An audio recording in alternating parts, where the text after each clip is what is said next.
पाठशाला की पहली क्लास। बॉर्डर पर ड्रोन भेजकर मोदी की तैयारी देखता रह गया पाकिस्तान। उधर इस्लामाबाद में धमाके ने मुनीर शहबाज को दहला दिया।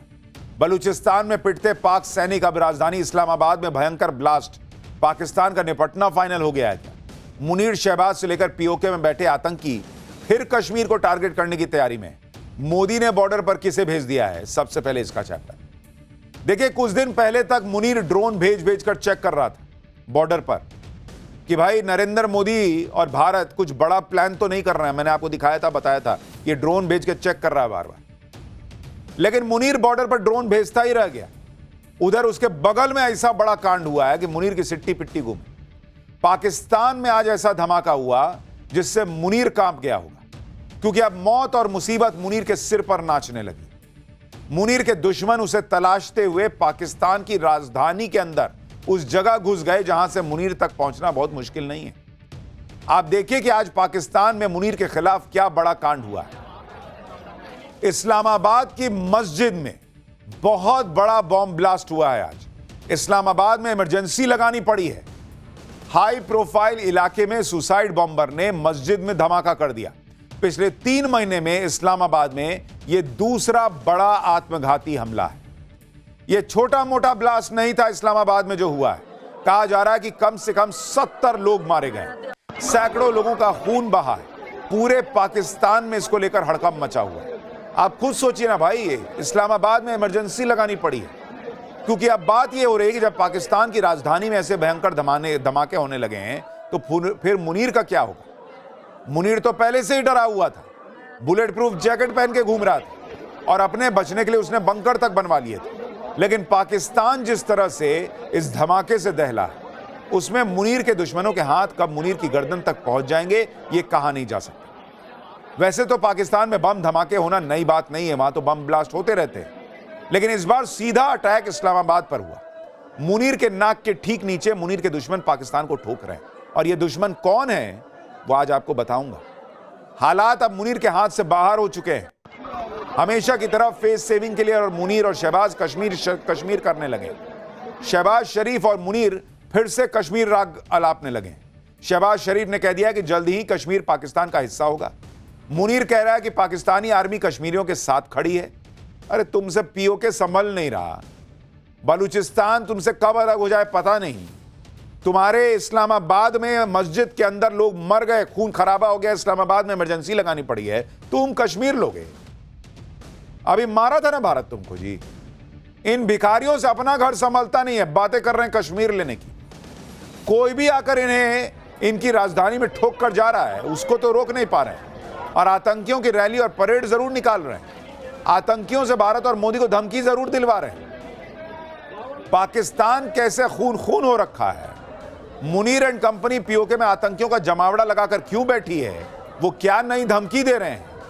इधर मोदी ने कश्मीर में किसे बॉर्डर पर भेज दिया है, मोदी क्या करने वाले हैं। इस्लामाबाद में ये बड़ा ब्लास्ट किसने करवाया है, ये सब आपको दिखाऊंगा। लेकिन पहले जो आज हुआ है पाकिस्तान के अंदर, उसकी एक झलक देखिए।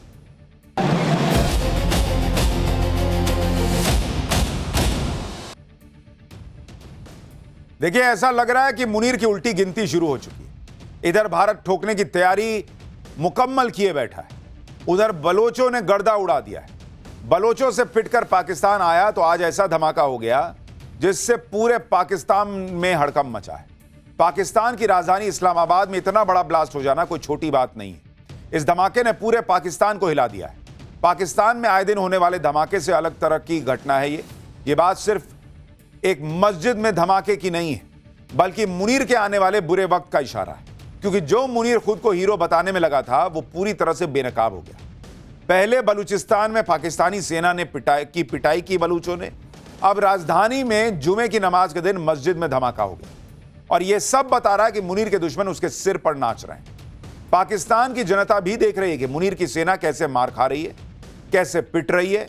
मुनीर ये सब संभाल नहीं पा रहा तो वो आतंकियों की रैली करवा रहा है, पीओके में आतंकी भेजकर माहौल बना रहा है, कश्मीर को लेकर सॉलिडारिटी डे मना रहा है। शहबाज मुनीर पाकिस्तान की पब्लिक को कश्मीर पर कब्जे का फर्जी सपना बेचने लगे। भाई, एक वक्त था जब भारत के शहरों में पाकिस्तान धमाके करवाता था और वहां पाकिस्तान में उसका जश्न मनाया जाता था। कभी दिल्ली, कभी मुंबई, कभी वाराणसी, कभी बेंगलुरु, भारतीय शहरों में आतंकी हमलों की घटना एक वक्त में आम हो गई थी, लेकिन भारत का खून बहने पर हंसने वाला पाकिस्तान अब खुद हर दिन खून के आंसू रो रहा है, क्योंकि कभी बलूचिस्तान वाले धुआं धुआं कर रहे हैं, कभी टीटीपी वाले धमाका कर दे रहे हैं, और अब इस्लामाबाद में ऐसा ही धमाका हुआ है जिसने पूरे पाकिस्तान को हिलाकर रख दिया। यह धमाका इस्लामाबाद की एक मस्जिद में उस वक्त हुआ जब मस्जिद में सैकड़ों लोग जुमे की नमाज के लिए मौजूद थे। एक सुसाइड बॉम्बर आया और उसने खुद को उड़ा लिया, और इस ब्लास्ट में करीब 70 लोगों की जान चली गई, 165 से ज्यादा लोग घायल हैं। यह ब्लास्ट इतना भीषण था कि धमाका होते ही लोगों के चीथड़े उड़ गए। किसी का हाथ कहीं पड़ा था, किसी की उंगली कहीं पड़ी थी, मस्जिद के फर्श पर खूनी खून बिखरा हुआ। आप सुनिए धमाके के बाद वहां के चश्मदीदों ने क्या बताया, फिर आपको बताऊंगा कि कैसे इस धमाके की गूंज मुनीर को सोने नहीं दी। ये आप तस्वीरें देखिए, एक बार फुल फ्रेम दिखाइए किस तरह से वहां पर अफरा तफरी मची हुई है।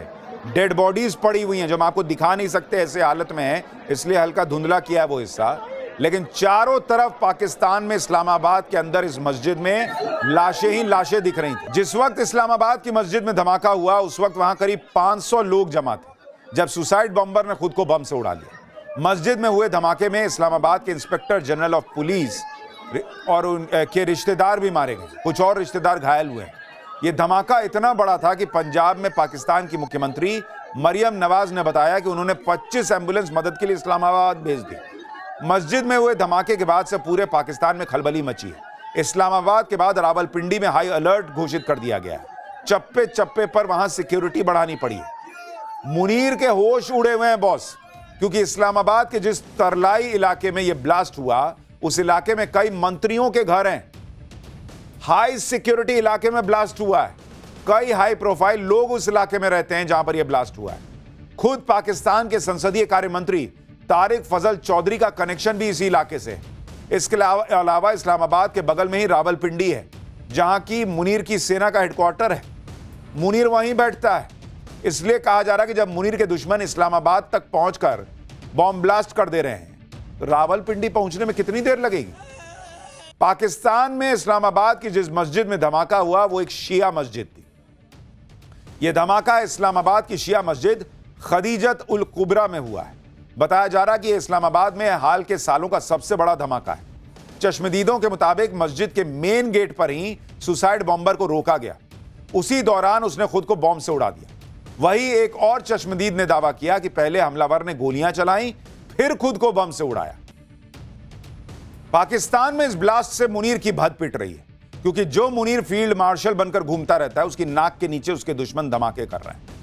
यह भी देखिए कि पाकिस्तान में यह ब्लास्ट तब हुआ जब उज्बेकिस्तान के राष्ट्रपति 2 दिन के पाकिस्तान के दौरे पर आए हुए थे और इस्लामाबाद में ही मौजूद थे। यानी इधर इस्लामाबाद में उज्बेकिस्तान के राष्ट्रपति की मेहमान नवाजी चल रही थी, उधर इस्लामाबाद में धमाका हो गया।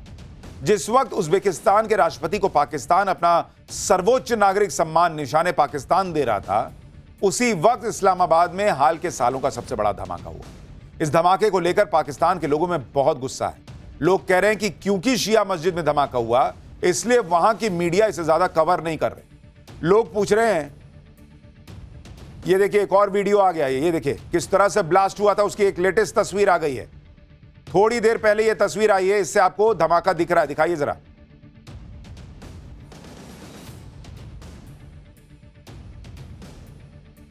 तो ये एक और तस्वीर आ गई है जिसमें धमाका होता हुआ दिख रहा है। तो लोग पूछ रहे हैं पाकिस्तान में कि शिया मस्जिद थी इसलिए पाकिस्तानी मीडिया कवर नहीं कर रही है क्या ज्यादा? क्या शिया लोगों की ज्यादा कीमत नहीं है क्या जिंदगी की? मुनीर की भद इसलिए भी ज्यादा पिट रही है क्योंकि कई दिनों से बलोचों ने मुनीर की सेना को मार मार कर उनका भुड़ता बना रखा है। बलोच लड़ाके तो खुलकर कह रहे हैं कि जैसे भारत के सामने 90,000 पाकिस्तानी सैनिकों ने सरेंडर किया था, वैसे ही वो मुनीर की सेना की खाल खींच लेंगे, हड्डियां तोड़कर कचूमर बना डालेंगे। भाई वो खुल के कह रहे हैं, चमड़ी उधेड़ देंगे पाकिस्तानियों की। बलोच वाले, बलोचों के ही डर से मुनीर के फौजी ऐसा कांप रहे हैं कि वो हथियार डाल रहे हैं। सेना छोड़कर पाकिस्तान के फौजी भाग रहे हैं। एक तरफ बलोचों ने मुनीर की सेना को फोड़ रखा है, दूसरी तरफ इस्लामाबाद में मुनीर के बगल में बम फट रहे हैं। मुनीर जाए तो जाए कहां? मुनीर खुद को बचाने के लिए वही करने लगा है जो पाकिस्तान में हर सरकार, सेना प्रमुख और हर नेता करता है। मुनीर और उसकी सरकार ने भारत का नाम लेना शुरू कर दिया कि उसके साथ जो कांड हो रहे हैं वो भारत करवा रहा है। अरे भारत खुला घुस के फोड़ देता है भाई। भारत को यह सब कराने की जरूरत नहीं है भाई। भारत पाकिस्तान का नाम लेता है तो सबूत देता है, तुम्हारी तरह कहानी नहीं सुनाता। सबूत है तो दिखाओ। मुनीर एंड कंपनी को सपने में भी मोदी और भारत ही दिखते हैं। कुछ हो जाए पाकिस्तान में तो मोदी मोदी कर दो बस, भारत भारत कर दो बस। जबकि पाकिस्तान में जो बम धमाके हो रहे हैं, जो सिविल वॉर छिड़ी हुई है, वो पाकिस्तान की अपनी काली करतूतों का फल है। इस्लामाबाद में जो ब्लास्ट हुआ उसके पीछे किसका हाथ है? पुलिस सूत्रों के मुताबिक जो हमलावर था वो विदेशी था। उसका कनेक्शन टीटीपी से जोड़ा जा रहा है। टीटीपी मतलब तहरीके तालिबान पाकिस्तान, वो संगठन जिससे मुनीर भी कांपता है, क्योंकि टीटीपी के हमले में सबसे ज्यादा पाकिस्तान के सैनिक मारे जा रहे हैं।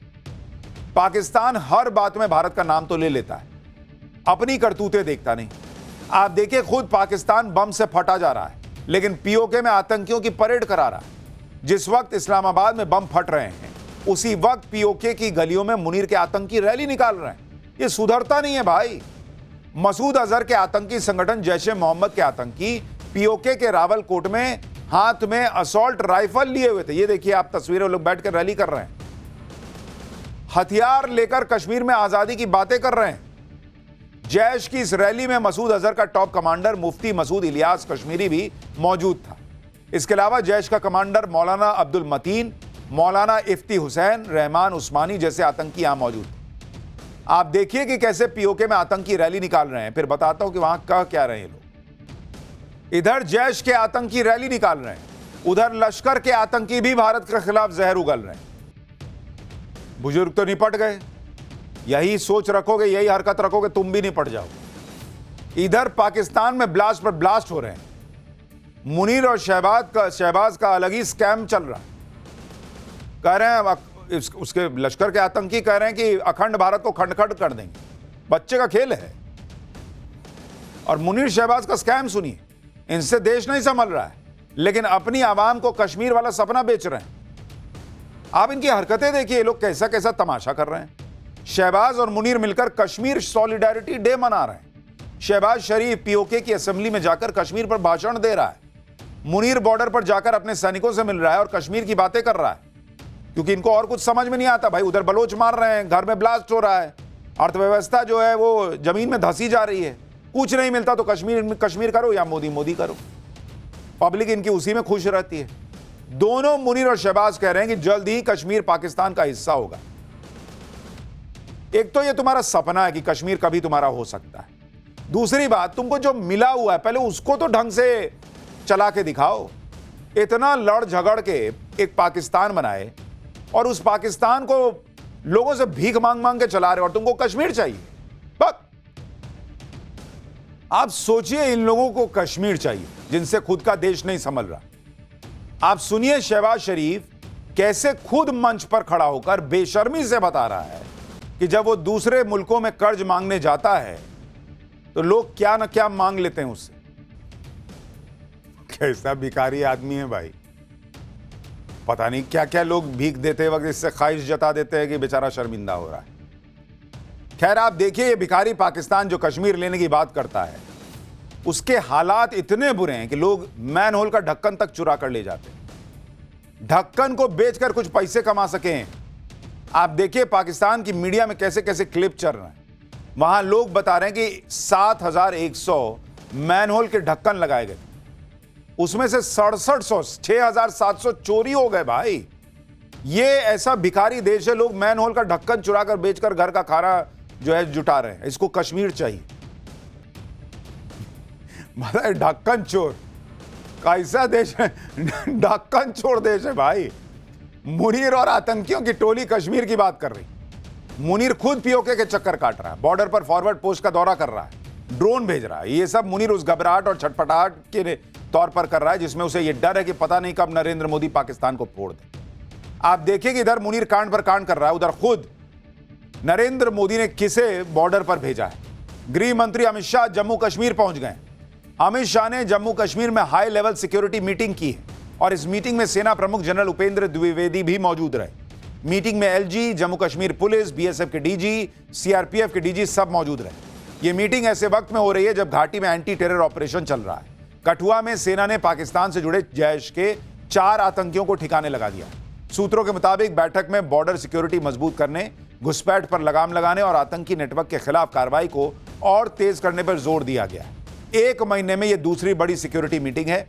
इससे पहले अमित शाह ने 8 जनवरी को दिल्ली में रिव्यू मीटिंग की थी और आतंकियों के खिलाफ मिशन मोड पर एक्शन लेने के निर्देश दिए थे। इस मीटिंग से पहले अमित शाह बीएसएफ के जवानों से मिले थे और बॉर्डर पर बनी पोस्ट पर भी गए थे। आपको यह भी दिखाता हूं कि अगर मुनीर ने इस बार आतंकियों को भेजकर कोई हिमाकत की तो उसका अंजाम कैसा हो। यह तस्वीर देखिए, उधमपुर जिले में आतंकियों के ठिकाने को सेना ने धमाके से उड़ा दिया। ये आतंकी एक गुफा में फंस गए थे। सेना ने गुफा के अंदर ही धमाका कर दिया कि बाहर आके क्या ही करोगे, सीधा ऊपर जाओ। इस ऑपरेशन में जैश के टॉप कमांडर 2 पाकिस्तानी आतंकी मारे गए। सेना ने कैसे इन आतंकियों के ठिकाने को ही उड़ा दिया धमाके से, देखिए जरा। तो उधर पाकिस्तान जो है वो अपनी हिमाकतें जो कर रहा है उसका नतीजा भुगत रहा। बलोच मार रहे हैं, टीटीपी के आतंकी मार रहे हैं। भारत कभी भी मारना शुरू कर सकता है। लेकिन इस बीच देश की राजनीति में जो भूचाल है उसके बारे में आपको बताता हूं।